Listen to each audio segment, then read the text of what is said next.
Hi everyone, welcome back to my channel RMB EduTech. আশা ৰাখিছো আপোনালোক সকলোৱে ভালে আছে আৰু আজিৰ এই ভিডিঅ'টোত আমি আলোচনা কৰিব লৈছো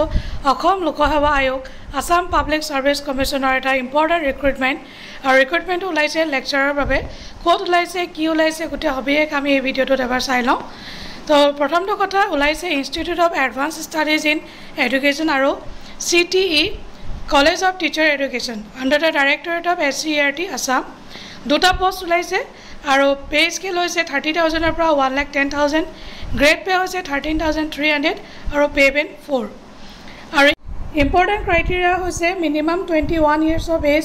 আৰু ম্যাক্সিমাম 38 ইয়াৰ্স দিছে কাট অফ ডেট দিছে 1 জানুৱাৰী 2024 বাকি ৰিলেক্সেশন এজ পাৰ গভৰ্নমেন্ট গাইডলাইন হ'ব ST SC কাৰণে 5 বছৰ OBC কাৰণে 3 বছৰ গভৰ্নমেন্ট গাইডলাইনৰ মতে হ'ব আৰু এজ proof বা ডেট অফ বাৰ্থৰ যেটো proof তাৰ কাৰণে আপোনালোকে ক্লাছ 10 12 এক্সামিনেশন না admit card birth certificate marksheet যত আপোনালোকৰ ডেট অফ বাৰ্থটো লিখা আছে এখন একসেপ্ট কৰিব বুলি দিছে নেক্সট ইম্পৰ্টেন্ট পইণ্টটো হৈছে ডিস্ট্ৰিবিউশন অফ পোষ্ট ওলাইছে ফিজিক্যাল সায়েন্সত এটা পোষ্ট ওলাইছে আৰু ওলাইছে জিওগ্ৰাফিত এটা পোষ্ট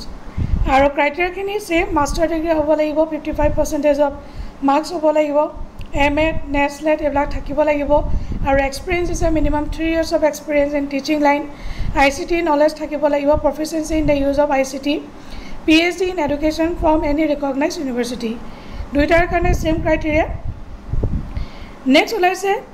lecturer CTE তাত 17টা পোষ্ট ওলাইছে pay scale same grade pay same pay band বাকি criteria খিনি same হয় তাত কেবাটাও সাবজেক্টৰ কাৰণে ওলাইছে ইংলিছৰ কাৰণে ওলাইছে দুটা পোষ্ট তাৰ কাৰণে ওপেন ক্যাটাগৰীত আছে আৰু ৰিজাৰ্ভ ফৰ উইমেনৰ কাৰণে আছে এটা বাকি যিখিনি এক্সপেৰিয়েন্স এসেনশিয়াল কোৱালিফিকেশন সকলোৰে কাৰণে একে 55% খিনি লাগিব MA থাকিব লাগিব master degree নেছলেট 3 years of experience থাকিব লাগিব গুটেখিনি সেম নেক্সট ওলাইছে ম্যাথমেটিক্সত ওলাইছে তিনিটা পোষ্ট ওপেন ক্যাটাগৰীৰ কাৰণে দুটা আৰু OBC কাৰণে এটা তাৰ ৰিজাৰ্ভ ফৰ উইমেন এটা নেক্সট ওলাইছে আসামিজৰ কাৰণে ওলাইছে এটা পোষ্ট ওপেন ক্যাটাগৰীত নেক্সট জিওগ্ৰাফি কাৰণে ওলাইছে 4টা ওপেন ক্যাটাগৰীত ওলাইছে 3টা আৰু OBC কাৰণে ওলাইছে এটা নেক্সট এডুকেশ্যনৰ কাৰণে দুটা পোষ্ট ওপেন ক্যাটাগৰীতে ওলাইছে নেক্সট সায়েন্সৰ এটা পোষ্ট ওপেন ক্যাটাগৰী সোশ্যাল সায়েন্সৰ দুটা পোষ্ট ওপেন ক্যাটাগৰী নেক্সট হিষ্ট্ৰীত ওলাইছে দুটা পোষ্ট ওপেন ক্যাটাগৰীৰ কাৰণে এটা আৰু OBC কাৰণে এটা আৰু ইম্পৰ্টেন্ট যেটো পইণ্ট দুটামান আৰু আছে মই আপোনালোকক দেখুৱাই দিছো এতিয়া আপোনালোকে NOC ল'ব লাগিব যিসকলে চৰকাৰী চাকৰি কৰি আছে আৰু এটা স্মল ফ্যামিলি নৰ্মছ যিখন ফৰ্ম ফৰ্ম হেখন ডাউনলোড কৰি আপলোড কৰিব লাগিব ইম্পৰ্টেন্ট ডেট কিটা হৈছে starting date 10th of September 2024 closing হৈছে 9 অক্টোবৰ আৰু পেমেন্ট 11 অক্টোবৰ ফিজ বেছি নহয় জেনেৰেলৰ কাৰণে 297.20 OBC ST SC MOBC কাৰণে 197.20 BPL ৰ কাৰণে 47.20 আৰু PWD ক্যান্ডিডেটৰ কাৰণে 47.20 আৰু কেনেকৈ এপ্লাই কৰিব লাগিব গুটেখিনি ইয়াত লিখা আছে ওয়েবসাইটত গৈ প্ৰথমতে ৰেজিষ্টাৰ কৰিব লাগিব ওয়ান টাইম ৰেজিষ্ট্ৰেচন আহিব